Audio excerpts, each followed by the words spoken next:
What is up, Earth's mightiest subscribers? It's Ernie Blerd without fear. Welcome back to the channel. Okay, so today's video, we're gonna be talking about Ten of Swords, Chapter 8, Cable number 5, by Jerry Duggan and Phil Noto. And in this video, we're gonna learn a little bit more about what was going on with that sword base that Cable, Cyclops, and Jean Grey discovered back in Ten of Swords creation number 1. And more importantly, a new threat, a new villainous threat that will likely wind up becoming a bigger fixture in the Marvel Comics universe post Ten of Swords. We're gonna talk about all that and more right now. But first, wash your damn hands. And let's hit that intro. Word to wise, grass only greener when it's fertilized. Gave them truth in these songs, they prefer to lies. Destiny beautiful, adrift in her purple eyes. You can't see me, you Stevie. Wondering how I reach more evolutions than Evie and make it look easy. Before we get started, if you want to see more awesome comic book videos like this one, it only takes 2 clicks to become one of Earth's mightiest subscribers. Click.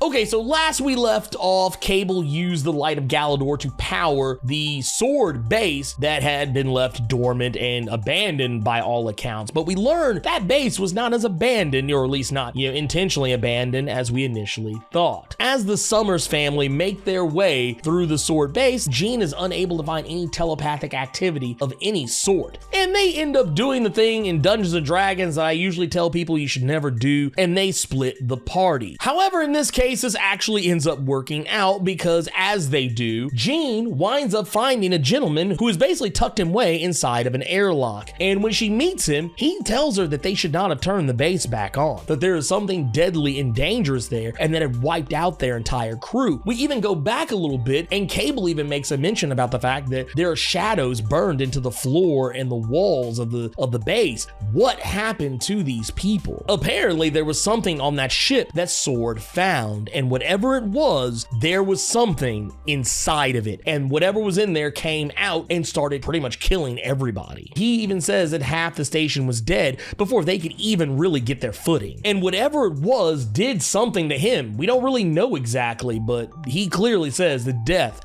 would have been better. His eyes look like they've either been burned or vaporized out of his skull, and by all accounts, he looks like he should be dead. And he even suspects that whatever it is that was killing everybody, it may very well possibly be a virus. Now, of course, being an agent of S.W.O.R.D, he has been taught how to resist psychic manipulation. So he opens his mind up and by proxy reveals his eyes aren't entirely gone, or at least whatever is in there is something I don't even know. This is like some wild Event Horizon level. But he does open his mind up to Jean so she can see everything that happened. And once he does, he activates the airlock and basically spaces himself. Now, of course, Cyclops and Cable have found exactly what it was he was talking about. What kind of reminds me as the gateway from World of Warcraft's Burning Crusade expansion from like so many years ago. It even kind of reminded me a little bit of the Black Vortex that we talked about a ways back when we were discussing all the reasons that Kate Pryde was not a Neo anymore, or was never a Neo to begin with. Whatever this thing is, it is monumental, and there's something on the other side of it. And Jean now knows what it is. She calls it a faceless death, the Vescora. Now, I actually looked this up. The Vescora is apparently, this is something that's brand new. This is a brand new entity that's being brought into the Marvel Comics universe. They kind of remind me of the Knights of Galador that we saw in the Cable series earlier, but just a more twisted and darker version of them. And even in some way, they kind of remind me a little bit of the Phalanx, though not in look,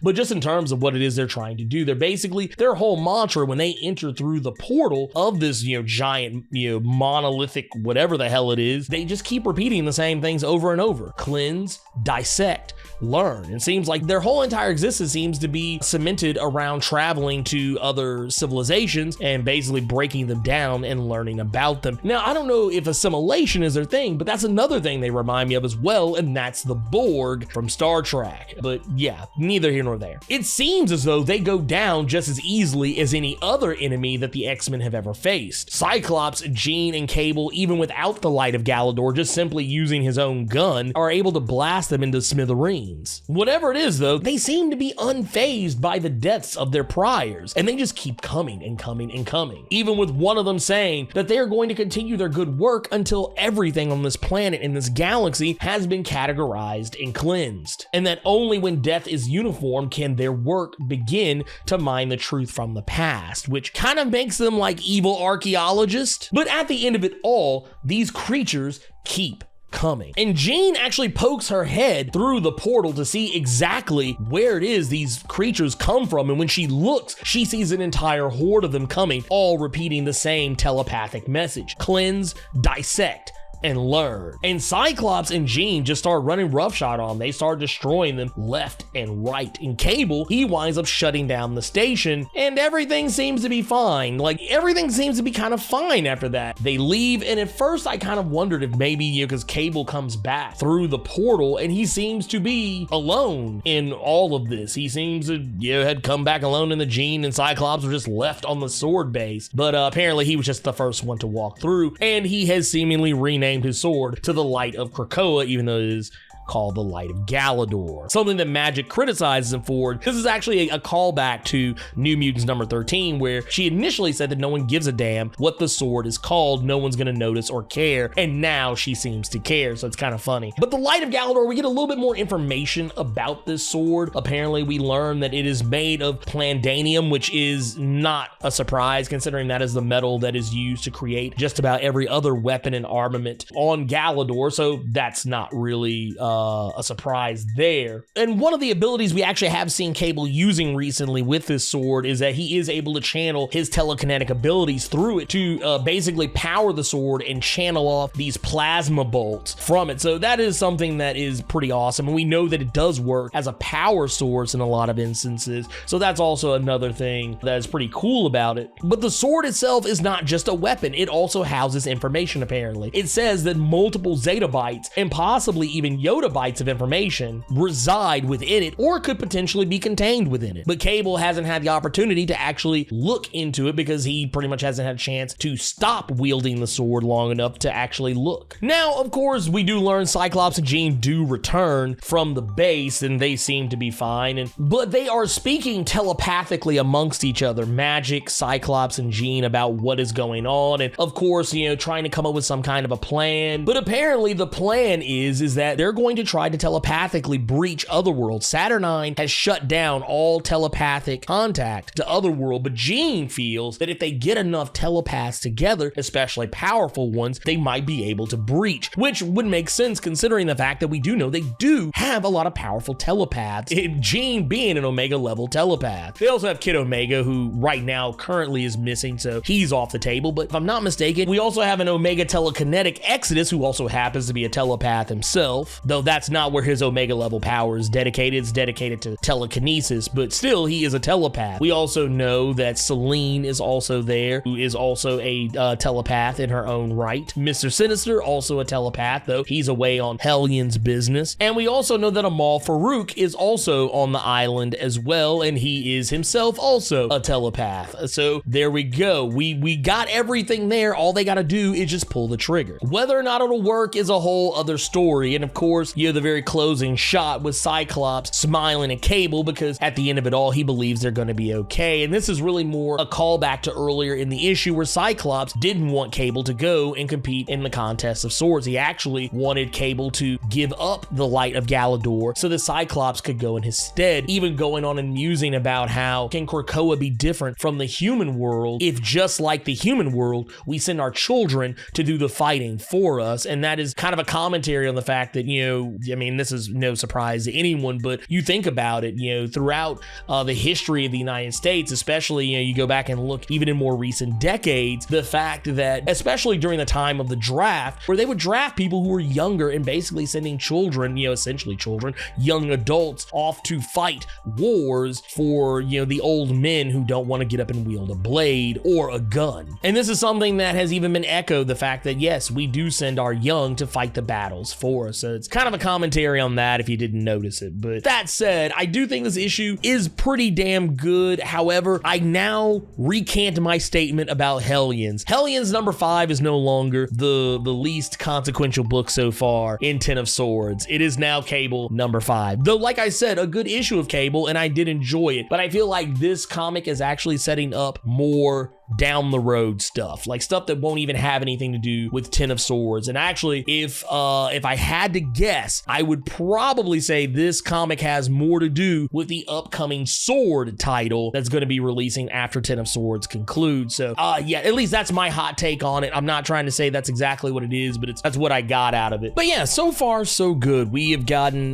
we're what, 8 chapters in. We've already got 5 of the Ten of Swords accounted for. That means we currently have the Muramasa, we have Warlock, we have the Soul Sword, we have the Light of Galador, and we have the Skybreaker. Technically 6 if you really want to be honest, because we do know that Betsy already has possession of the Sword of Might. She's just gonna have to dust that bad boy off and give it back to Brian Braddock. So really what that leaves is 4 more swords. So that would just leave the Starlight Sword, the Grass Cutter, and the God Killer, and the Scarab. Meanwhile, we've only seen the original recipe for Horsemen of the Apocalypse collect 1 sword, and that's the second Muramasa blade. And it's not to say that they don't already have some of the swords that are already listed, just like some of the X-Men already did, but we haven't seen anything from it. So I'm kind of hoping we see some more of that. I'm hoping that, you know, these next few issues, maybe we actually spend a little more time with the original recipe for Horsemen and see them collect those other swords. Because really up to this point, we don't know a whole heap of a lot about them. So I'm hoping that that kind of plays in to the next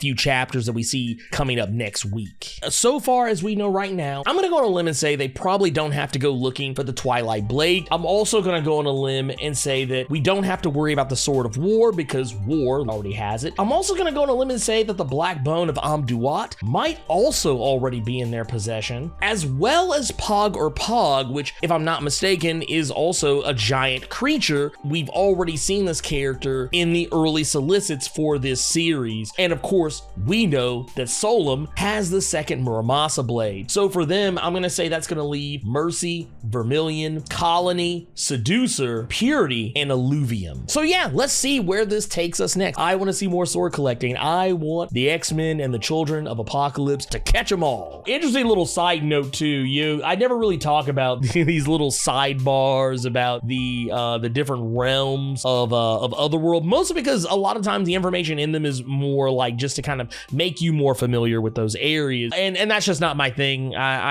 Just not a thing for me. I do find it funny though that they mention a character when they're talking about Blightspoke, a character by the name of Gia Whitechapel. Now, this felt like a name that I should know. I was like, oh, I wonder if this is gonna be kind of like how when they were talking about the Crooked Market, is this gonna be another one of those characters like Jim Jasper's, like a deep cut character from like yesteryear that, they're bringing back? And then I looked it up, and then I discovered that Gia Whitechapel does not exist in the Marvel Comics universe until just now. This is apparently a new character, and I'm gonna go and tell you now, please do not search for Gia Whitechapel on Google with safe search turned off. This is my PSA to you, because Gia Whitechapel is apparently a porn star. And I know that there are some children who watch this channel, and now I've probably just given them even more things to ponder, and they will probably go do it anyway. I probably shouldn't have mentioned it, but you have been fair warned. Do not go seeking this information. Why anyone in Marvel would name this character after someone who does golden showers porn, I have no idea. But now I'm even more anxious and curious to find out who this Sheriff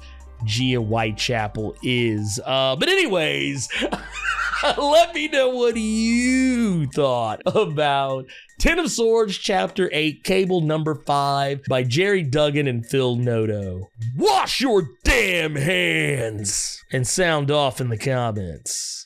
So hey, you made it to the end of the video. Awesome for you. If you enjoyed this video, and if you made it this far, I don't see how you didn't, do me a favor. Hulk smash that like button. And if you want to see more awesome videos like this one, make sure you click subscribe so you can become one of Earth's mightiest subscribers, and tap that bell so you know when I post up. Also, feel free to go check out my Patreon, where if you chuck in a buck, you can get early access to most of my videos up to a week early. And if you have time, make sure you swing by nerd901.com, where you can find more of my content as well as other amazing stuff. Anyways, until next time, I love you 3000 plus ultra.